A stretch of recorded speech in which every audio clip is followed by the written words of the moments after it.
మన VVIT university, absolute discipline, absolute education. Delhi నుంచి ప్రముఖ అనలిస్ట్ డాక్టర్ జీవీఆర్ శాస్త్రి గారు మనతో పాటు లైవ్ కాల్ అందుబాటులో ఉన్నారు. ఒకసారి ఆయనతో మాట్లాడదాం. ఎందుకంటే కాక్రోచ్ జనతా పార్టీ ఇప్పుడు మొత్తం ట్రెండింగ్లో ఉన్నటువంటి న్యూస్ అదే దేశవ్యాప్తంగా.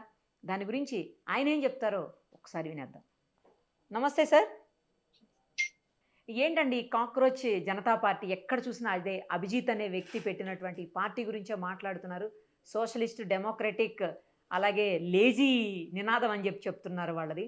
అసలు ఏంటి ఈ పార్టీ? ఏంటి పెట్టిన కొద్ది రోజుల్లోనే 70-80 వేల మంది సబ్స్క్రైబర్సు, కార్యకర్తలు అందులో జాయిన్ అయిపోవటము, ప్రతి చోట దీని గురించే మాట్లాడడము. అసలు ఏంటి ఈ పార్టీ? కేవలం ఒక జడ్జి గారు చేసినటువంటి కామెంట్స్ని బేస్ చేసుకునే పెట్టారని కొంతమంది అంటుంటే, కాదులే రాబోయే రోజుల్లో ఇది నిజంగానే పార్టీలాగా రూపాంతరం చెందుతుంది అని చెప్పి కొంతమంది మాట్లాడుతున్నారు. మీరేమంటారు? అమ్మా, ఇప్పుడు democratic principles and democratic values, ఒక దేశం స్థిరంగా ఉండాలి అంటే డెమోక్రటిక్ ప్రిన్సిపల్స్ అండ్ వాల్యూస్ మీద ఒక అవగాహనతో మనపై వెళ్ళాలి. లేకపోతే దేశం అస్థిరతకు గురైంది. తెలిసి తెలియని పరిజ్ఞానంగా చేయడం చేస్తే పూర్తిగా చేయాలి. గవర్నమెంట్లు కూడా ఏం చేయాలంటే గవర్నమెంట్ కూడా అర్థం చేసుకోవాలి. ఇలాంటివి ఏమైనా వస్తున్నాయంటే ఎక్కడో ఏదో ఫీడ్బ్యాక్ ఉంది, ఆ ఫీడ్బ్యాక్ ని కన్సిడర్ చేయాలి. ఎందుకు వస్తున్నాయంటే ఆర్థిక శాస్త్రవేత్తలు చూడాలంటే రెండో విషయం ఇందులో ఏంటంటే భారతదేశం యొక్క ఆర్థిక స్థితిగతి, ఆర్థిక అసమర్థులు. ఎందుకంటే మనం చేసింది 1947 లవ్ స్టోరీయే తప్పు. ఎందుకంటే మిక్స్డ్ ఎకానమీ మీద వెళ్ళడం, అసలు మిక్స్డ్ ఎకానమీ అంటూ ఏం లేదు, అసలు ప్రపంచంలో ఎక్కడ లేదు. దేశానికి మనకు అప్పట్లో 1947లో ఉన్న స్థితిగతి ఏంటంటే ఆర్థిక వ్యవస్థకి రెండు రకాల రూపాంతరాలు, ఒకటి క్యాపిటలిస్టిక్, రెండు సోషలిస్టిక్. కానీ మన భారతదేశం అప్పుడున్న పరిస్థితులను బట్టి, అప్పుడున్న నాయకుల యొక్క అవగాహన బట్టి వాళ్ళు ఏం చేశారంటే మిశ్రమ ఆర్థిక వ్యవస్థ, అంటే ఈ రెండు ఆర్థిక వ్యవస్థలు కలుపుకుంటూ వెళ్ళాలనుకున్నాం. అందులో ఏం చేశారు, ఆప్టిమైజేషన్ అనే రూల్ పెట్టుకుని వెళ్ళారు. ఆప్టిమైజేషన్ కాకుండా మ్యాక్సిమైజేషన్ పెట్టుకుని వెళ్ళారు. అంటే గరిష్టీకరణ సిద్ధాంతం మీద ఆర్థిక వ్యవస్థను నడిపేద్దామని చూశారు. కానీ అది చాలా పెద్ద తప్పు. ఎందుకంటే అప్పటికే మనకి 55 కోట్ల మంది ప్రజలు, అంటే ఒక యూరోప్ ని దాటిపోయారు. ఇప్పుడు 1947లో మనం 1.5 యూరోప్ ఉన్నాం. అంటే ఏంటి, ఒక యూరోప్ లోనే ఇన్ని కంట్రీలు ఉన్నప్పుడు మన భారతదేశంలో రాష్ట్రాలుగా నిలబడటం కాదు, మనం అన్ని రాష్ట్రాలు అందరికీ విధి విధానాలు, ఒరిస్సా, ఆంధ్ర, తెలంగాణ, తెలుగు అని సంస్కృతులు, ఎవరైనా డిఫరెంట్ సంస్కృతులు ఉన్నాయి, విభిన్న మన, కానీ అందరం ఇండియన్స్. కానీ ఆ సంస్కృతులను బట్టి వాళ్ళకి అంత ఇదిని బట్టి చూస్తే ఏంటంటే అగ్రికల్చరల్ పాలసీస్ అయినా, ఇండస్ట్రియల్ పాలసీస్ అయినా ఒక విధి విధానం కరెక్ట్ గా లేదు. ఏంటంటే మనకేంటంటే ఈ హారతులు ఇచ్చే విధానం తయారు చేస్తారు. ఎందుకంటే ఆ ఫ్యామిలీ హారతులు ఇప్పించుకుంది, నెహ్రూ గాంధీ ఫ్యామిలీ, కాంగ్రెస్ పార్టీ వాళ్ళు ఏంటంటే హారతులు ఇప్పించుకునే విధానాన్ని దారితీస్తారు. అంటే ఏంటి, మాకు హారతి ఇవ్వండి మేమే అనే పరిస్థితి కరెక్ట్ కాదు. ఎందుకంటే ఇందిరాగాంధీ, నెహ్రూ గారి తర్వాత ఇందిరాగాంధీ రావడం, తర్వాత రాజీవ్ గాంధీ రావడం, వీళ్ళ ఫ్యామిలీ సిద్ధాంతానికి తెరదీస్తారు. కానీ ఇప్పుడున్న పరిస్థితి ఎటువంటిదంటే 140 కోట్ల మంది, 150 కోట్ల మంది. ఒకటి ఏంటంటే ఎవరైతే నాయకులుగా ఉద్భవించి వస్తున్నారో రెండు రకాల నాయకులు వస్తున్నారు. ఒకటి వాళ్ళు వచ్చాక రిచ్ అయిపోతున్నారు, వాళ్ళు ధన మదంతో వాళ్ళకి అర్థం అవ్వట్లేదు ప్రజలకి ఏం కావాలి. రెండోది ఏంటంటే విజన్ లేకపోవడం, ఆర్థిక వ్యవస్థ మీద అవగాహన లేదు. అసలు ఆదాయానికి రాబడికి కూడా అసలు ముఖ్యమంత్రులు ఎవరికి ఏం తేడా తెలియదు, వాళ్ళకి తెలియదు. అసలు మనం అనుకోవడం కూడా తప్పే. ప్రజల్ని పరిపాలించాలంటే మీకు ఆ స్తోమత ఉండాలి, ఆ స్థితిగతి ఉండాలి. స్తోమత అంటే నా ఉద్దేశంలో డబ్బు అని కాదు. ఆ స్తోమత అంటే ఆ రకమైన జ్ఞానం, పరిజ్ఞానం, నాలెడ్జ్ అనిపిస్తుంది. ఆ నాలెడ్జ్, విజ్డమ్ లేకుండా వాళ్ళు చీఫ్ మినిస్టర్ గా వచ్చేయడం, ఇది చేసేయడం, వాళ్ళకి వచ్చినవన్నీ చేసేయడం, ఇదేం ప్రయోగశాల కాదు. 140 కోట్ల మంది ఇదేం ప్రయోగశాల కాదు. ఇప్పుడు చూడండి, విజయ్ వచ్చేసాడు తమిళనాడులో, నేను 8 గ్రాములు బంగారం ఇస్తానన్నాడు, 5 ఎకరాల లోపల. ఇలా ఇష్టం వచ్చినట్టు ఏది ఎవరో బాబు గారి సొమ్ము కాదు కదా, 12-11 లక్షల కోట్ల రూపాయలు. ప్రజల్లో ఏమవుతుందంటే ఏంటిది, మనం అందరం ట్యాక్సులు కొడుతున్నాం. ఇన్కమ్ ట్యాక్స్ అనేది తప్పు కదా, ఆదాయ పన్ను అనేది చాలా తప్పు. అది పర్సనల్ ట్యాక్స్ అనేది నేను అంగీకరించు, ఒక ఆర్థికవేత్తలో నేను అంగీకరించు. ఎందుకు అంగీకరించాలంటే మనం కొనుక్కునే ప్రతి దాని మీద ట్యాక్స్ ఉన్నప్పుడు ఇంక ఇన్కమ్ ట్యాక్స్ ఏంటి? మీరు ఆల్రెడీ ట్యాక్స్ కట్టి శాలరీ తీసుకున్నారు కదా, మీరు ట్యాక్స్ కట్టి శాలరీ తీసుకున్న తర్వాత మళ్ళీ పన్నులు కట్టడం ఏంటి? ఏదో ఒక పన్ను ఉండాలి. సో అదొకటి. తర్వాత జిఎస్టీ కరెక్ట్ కాదు, మన భారతదేశానికి జిఎస్టీ కరెక్ట్ కాదు. అది అంటే ఏంటి, మనకి మీరు ఆప్టిమైజేషన్, నా doctor of science in economics నేను ఇప్పుడు చేసేది కలకట్టా యూనివర్సిటీలో, నేను చేసిన డీలిట్ తర్వాత నేను డాక్టర్ ఆఫ్ సైన్స్, నేను 2 PhD చేశాను, ఐఐటి ఢిల్లీ అండ్ పిట్స్విల్ అని.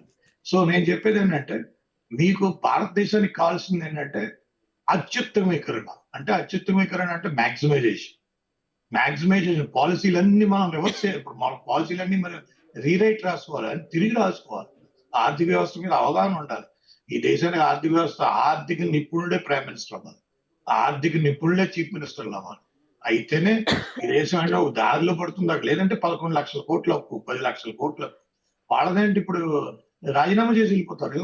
డిఎంకే స్టాలిన్ మీద పడిపోతే 11 లక్షల కోట్ల అప్పులు ఆ స్టాలిన్ ఆ డిఎంకే ఆ ఏడిఎంకే తీర్చేది ఎవరు? ప్రజలు తీర్చుకోవాలి. మీరు 35 రూపాయలు. నేను అడిగేది ఏంటంటే, ఇంత పెద్ద పెద్ద నాయకులు, ఇంత దమ్మున్న నాయకులు, వీళ్ళు అంత ఇదన్నప్పుడు మీరు 35 రూపాయలు ఎందుకు చార్జ్ చేస్తున్నారు? మీ వ్యాట్ ఎందుకు చేస్తున్నారు స్టేట్ నుంచి? ముందు స్టేట్ తీసేయండి. స్టేట్ వ్యాట్ తీయడానికి ప్రయోగించలేరు. ఏంటంటే కాస్ట్ ఆఫ్ ఇప్పుడు ఏంటంటే ప్రజలకు ఏమైందంటే, అమ్మ ఒకటి గుర్తుపెట్టుకో, health, education, transportation, communication. Health, education, transportation, communication. ఆ 4 కూడా మనం భారతదేశ ప్రజలకు ఇవ్వాలి. వాళ్ళ హక్కు, జన్మసిద్ధ అధికారం. It is a birth right of every citizen get education, health, transportation, communication అనేది మన భారతదేశం యొక్క సిద్ధాంతం. ప్రజలకు ఇచ్చి తీరాలి. అక్కడ తేడా చేస్తున్నారు. ఇప్పుడు మీరు ఎవరైనా సంపాదించిన middle class family, lower middle class బాగా ఖర్చు, ఎవరిని అడిగినా మేము మొత్తం డబ్బంతా ఎడ్యుకేషన్ కి, హెల్త్ కి ఖర్చు పెట్టేస్తాం. దేనికి ఖర్చు పెట్టాలి? ఎందుకు ఖర్చు పెట్టాలి? ఇన్ని $1 బిలియన్ మనం ఎందుకు ఖర్చు పెట్టాలి అని ఒక్కసారి ఆలోచించారు. వాళ్ళు ఖర్చు పెట్టేస్తున్నారు. అంటే కామన్ మ్యాన్ యొక్క కొనుగోలు శక్తిని ఈ 4 మీద డైవర్ట్ చేసేద్దాం.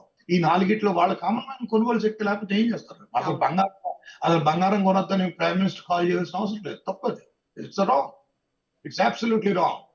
భారతదేశ ప్రజాస్వామ్య వ్యవస్థలో foreign exchange reserves, gold reserves, ఆ gold reserves, foreign exchange reserves మీరు బేస్ చేసుకుని మనం రిజర్వ్ బ్యాంక్ ఆఫ్ ఇండియా కరెన్సీని ప్రింట్ ఇస్తుంది. మన భారతదేశ రూపాయలు ప్రింట్ చేసేది ఆ 2 రిజర్వ్లే.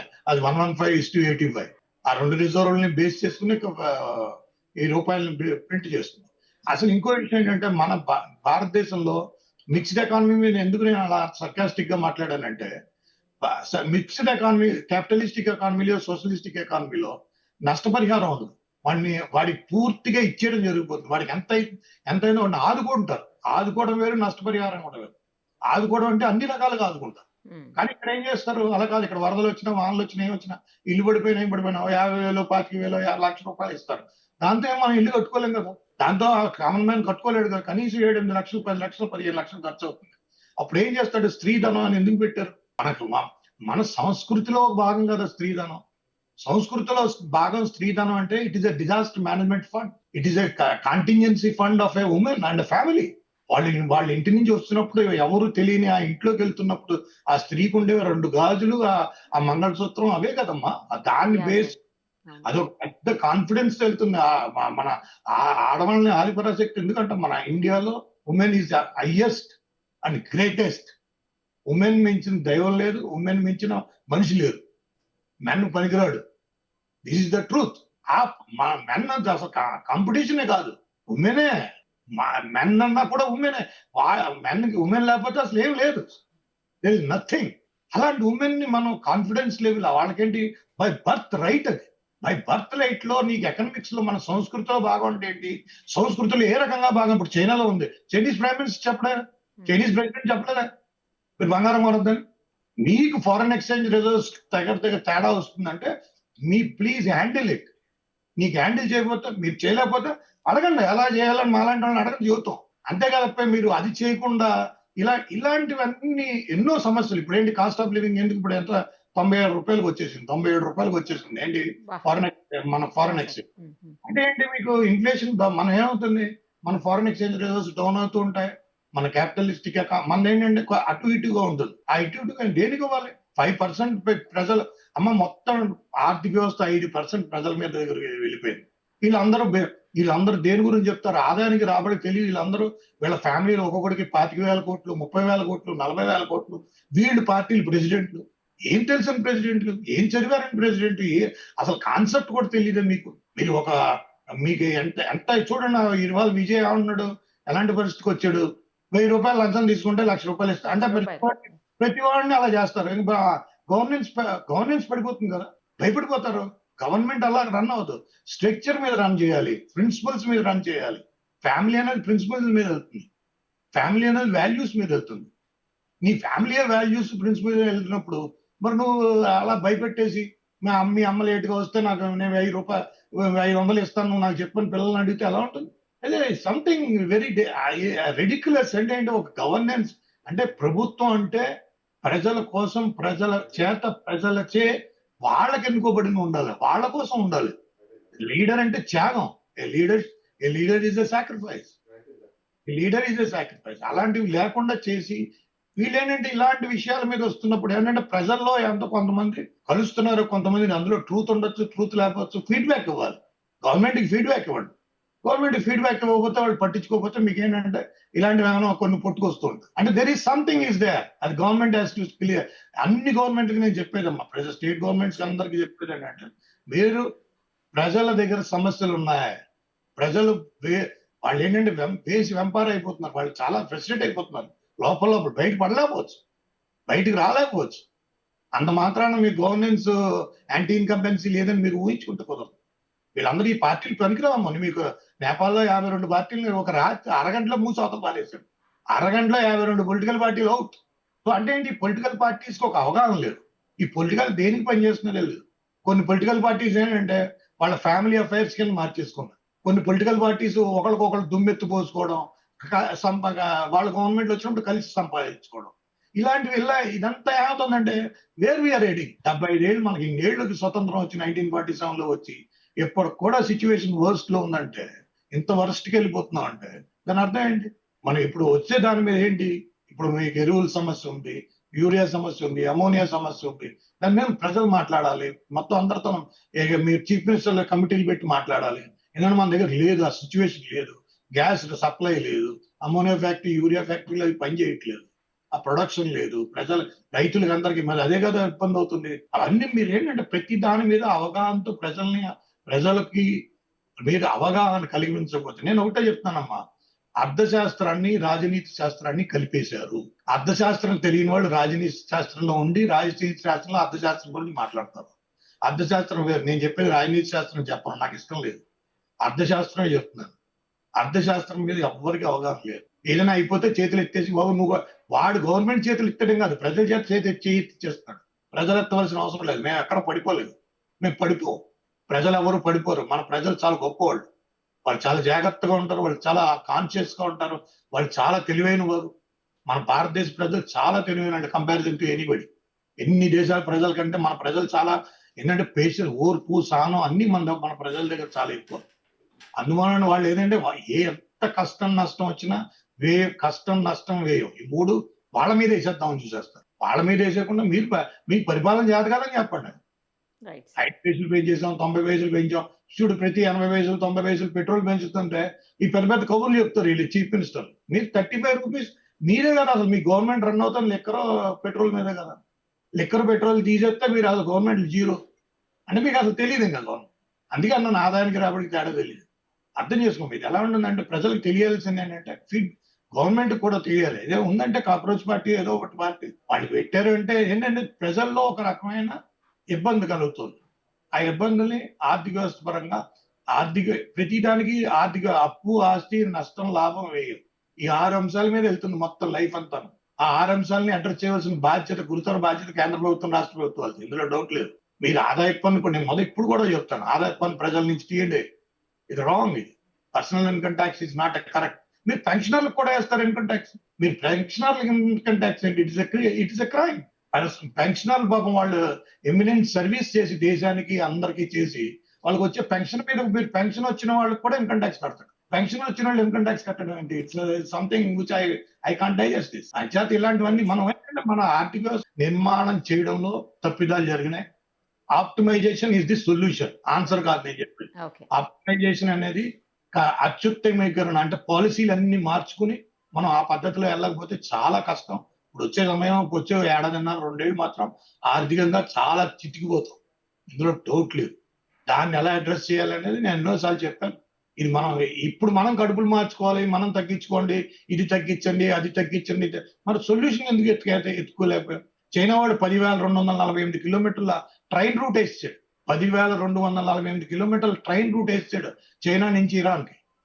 4 దేశాలు కవర్ చేయాలి. తుర్క్మిస్తాన్, కజకిస్తాన్, రుక్మిస్తాన్ ఈ మొత్తం ఈ నాలుగిటిని కవర్ చేస్తూ వాటి రోజు 8 ట్రైన్లు బయలుదేరుతున్నాయి. వాళ్ళకి ఇంకా షిప్‌తో సంబంధం లేదు. వాళ్ళు సొల్యూషన్ కనుక్కున్నారు. వాళ్ళ హార్మోజ్ స్ట్రైట్ ఆఫ్ హార్మోజ్ ఉండకపోయినా వాళ్ళకి సంబంధం లేదు. వాళ్ళకి ఇరాన్ నుంచి డైరెక్ట్‌గా వెళ్ళిపోతుంది. డాలర్‌తో సంబంధం లేదు. ఎక్కడ ఏ పోస్ట్ ఆపదు వాళ్ళని. డైరెక్ట్‌గా రోజు 8 ట్రైన్లు 9 ట్రైన్లు వస్తున్నాయి. 14 రోజుల్లో వాళ్ళ ఇంటికి వాళ్ళకి ఎక్కడ కావాలంటే అక్కడికి ఆయిల్ చేరుకుతుంది.